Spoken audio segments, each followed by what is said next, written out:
Halo, ini sesi ke-8 atau yang terakhir dari renungan harian yang saya ambil dari Lukas pasal 14 ayat 7 sampai 14. Tekanan sekarang diberikan kepada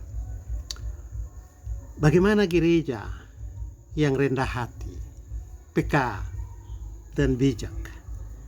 Dan karena itu saya akan membacakan ulang Lukas 14 ayat 7 sampai 14 secara keseluruhan, lalu dengan teks tambahan Mika pasal 6 ayat 8. Kita ulang membaca Lukas 14 ayat 7 sampai 14.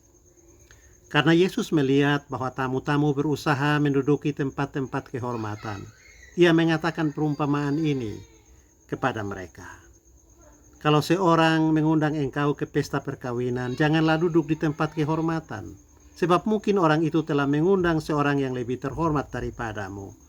Supaya orang itu yang mengundang engkau dan dia jangan datang dan berkata kepadamu, berilah tempat itu kepada orang itu, lalu engkau dengan malu pergi duduk di tempat yang paling rendah. Tetapi apabila engkau diundang, pergilah duduk di tempat yang paling rendah. Mungkin tuan rumah akan datang dan berkata kepadamu, sahabat, silahkan duduk di depan.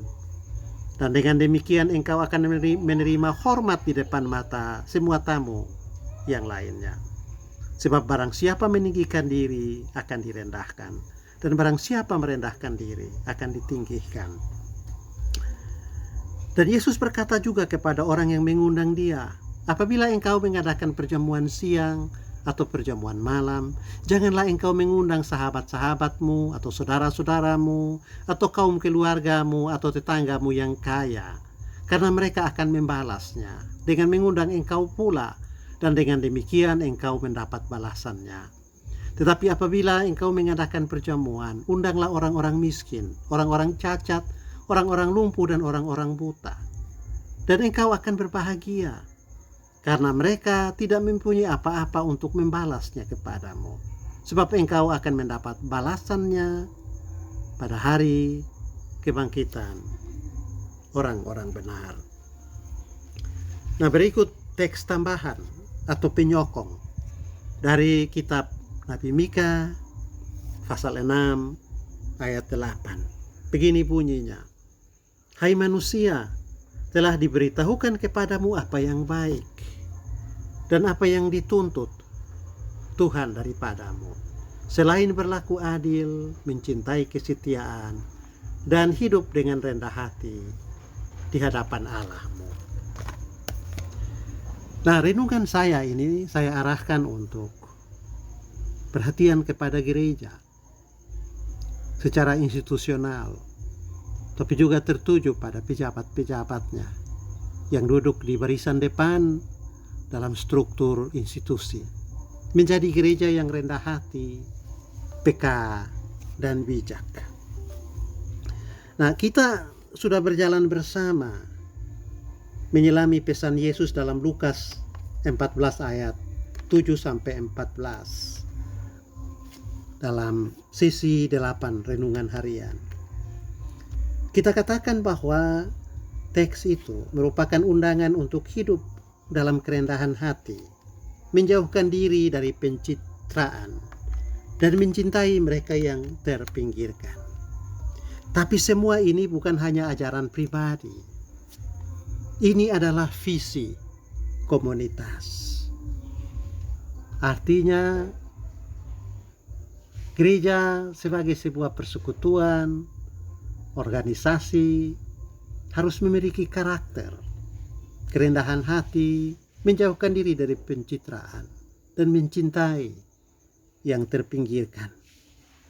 Bukan sebaliknya, mengeksploitasi yang dipinggirkan untuk kebahagiaan dan keuntungan-keuntungan pejabat-pejabatnya, lalu memilih untuk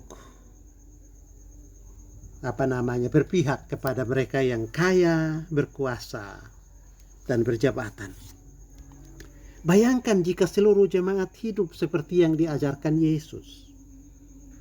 Dalam kerendahan hati, menjauhi pencitraan, berpihak kepada nobodies.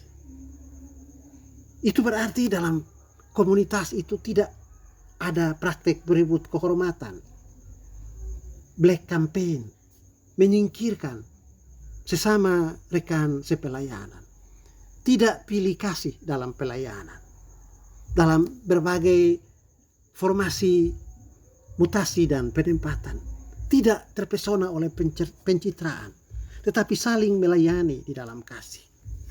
Bukankah gereja seperti itu akan menjadi terang di dunia yang haus pujian dan penuh dengan kepalsuan? Nabi Mika berkata, yang dituntut Tuhan daripadamu adalah berlaku adil, mencintai kesetiaan, dan hidup dengan rendah hati di hadapan Allahmu. 3 hal ini adalah dasar keadilan, kesetiaan, dan kerendahan hati. Bila itu menjadi nafas gereja kita, dipraktekkan oleh mereka yang duduk di pucuk pimpinan organisasi, dalam pengambilan keputusan, dalam manajemen, penempatan, mutasi, dan mengatur kesejahteraan, maka kita sungguh menjadi tubuh Kristus yang hidup. Dan dunia percaya bahwa Kristus adalah kepala dari gereja itu. Dan karena itu mari kita pulang dari renungan ini dengan tekad yang baru. Bukan untuk tampil hebat, tetapi untuk tampil tulus. Bukan untuk berebut tempat, tetapi untuk memberi tempat. Karena ketika kita merendahkan diri, Tuhan sendiri yang akan meninggikan kita. Dan nama kita tercatat dalam kitab kehidupan. Lalu berlaku apa yang kita nyanyikan dalam kidung pujian ibadah dan penyembahan kita. Bila nama dibacakan, bila nama dibacakan,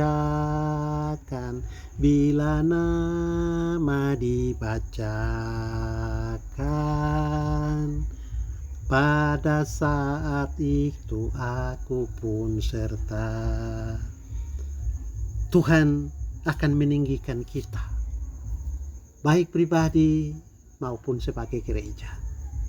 Manakala kita menjadi gereja yang tidak berebut kehormatan, tidak pilih kasih dalam pelayanan, tidak terpesona oleh pencitraan, tetapi saling melayani di dalam kasih. Mari kita berdoa. Tuhan, jadikanlah kami jemaat yang hidup dalam keadilan, kesetiaan, dan kerendahan hati. Tolong kami untuk tidak mencari kemuliaan sendiri, tetapi hidup demi kemuliaan-Mu semata. Di dalam nama Yesus, Tuhan dan Juru Selamat kami. Amin.